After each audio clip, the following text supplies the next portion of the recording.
Әзілдің қыр-сырын ұғынып, көңілді үнемі көтеріңкі ұстауға әуес көрермендер әдемі әзіл кешінің куәгері болды. Ақпанның 26-27 жұлдызы астаналық базар жоқ әзіл-оспақ жастар театры оралдықтар мен қала қонақтарына өздерінің 4 бірдей концертін ұсынды. Бір атап өтерлігі, ұйымдастырылған көңілді кештің бәріне халық көп келді. Залда ине шаншар орын жоқ. Театр жетекшісі Батыс Қазақстанның тумасы Тұрсынбек Қабатов өнер ұжымының қазіргі аяқ алысы туралы айтып, өңірде тұңғыш жарық көрген Дана тарихи танымдық журналына өз тілегін жолдады. Туған жеріме келгенде мына бүкіл театрымыздың алдында беделін түсірмей, ағайын туыстар, дос-жарандар, оралдық ағайындар барлығы осы келіп билет алып жатыр. Өзіміз қуаныштымыз. Қазақ елінің қай даласында болса да батыры, ақыны, жыршысы, балуаны бар, өнерпазы бар.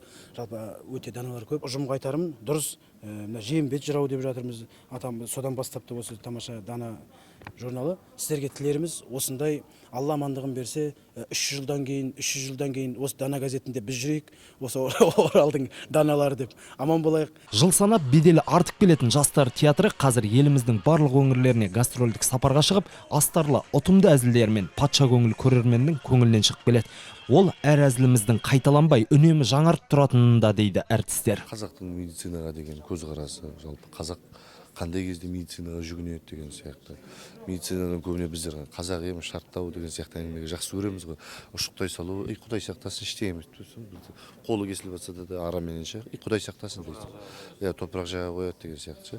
Баяғы ауылдағы қазақ елққа салады да. Шынымен де қазір медицина дамып келе жатыр.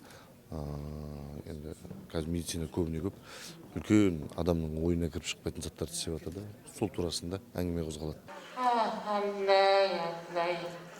Борат келеді бұрақта. Апасы торы шақып қойды, қазір 20 минуттен кейін келем деп айтты десе.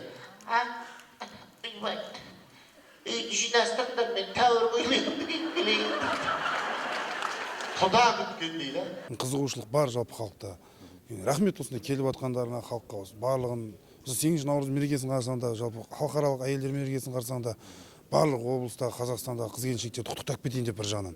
Шын жүректен құттықтаймыз аналарымызды, қыздарымызды, қарындастарымызды.